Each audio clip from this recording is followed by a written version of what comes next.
ಮೂಲಗಳಿಂದ ಸಿಕ್ಕಿರ್ತಕ್ಕಂಥ ಮಾಹಿತಿ ಪ್ರಕಾರ ಹೇಳೋದಾದ್ರೆ ದರ್ಶನ್ ಅವರು ಇಂದು BGS ಆಸ್ಪತ್ರೆಯಿಂದ ಬಹುತೇಕ ಡಿಸ್ಚಾರ್ಜ್ ಆಗಿ ಮನೆಗೆ ತೆರಳುವಂತಹ ಸಾಧ್ಯತೆಗಳು ಕೂಡ ಹೆಚ್ಚಾಗಿ ಕಂಡುಬರ್ತಾ ಇದೆ. ಸೊ ಹೀಗಾಗಿ ನಂತರದ ದಿನಗಳಲ್ಲಿ ಈ ಒಂದು ಅವರ ಅನಾರೋಗ್ಯಕ್ಕೆ ಸಂಬಂಧಿಸಿದ ಮಾಹಿತಿ ವಿಚಾರವಾಗಿ ಮಾಧುಶ್ರೀ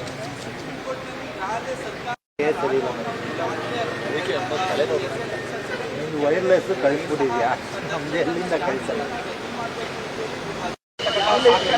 ಕಲೆ ಹಾಕಿ ಕೊಲೆ ಪ್ರಕರಣದಲ್ಲಿ ದರ್ಶನದ ಪಾತ್ರ ಮೊರೆ ಹೋಗುವಂತಹ ಸಾಧ್ಯತೆಗಳು ಒಂದು ಕಡೆ ಇರುವಂತದ್ದಾದ್ರೆ ಯಾವ ರೀತಿ ಚಿಕಿತ್ಸೆಯಲ್ಲಿ ಇಲ್ಲ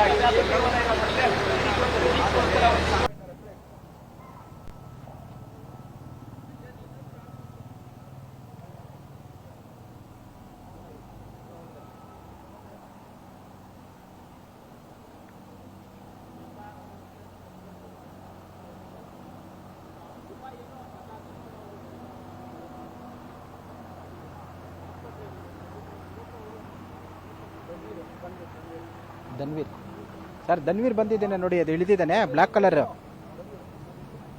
ಅವ್ರಿಗೆ ಹೇಳಿ, ಇನ್ಪುಟ್ಗೆ ಹೇಳಿ ಒಂಚೂರು, ನಾನು ನಿಮ್ಮ ಲೈನಲ್ಲಿ ಧನ್ವೀರ್ ಹೋಗ್ತಾ ಇದ್ದೆ ನೋಡಾಗ.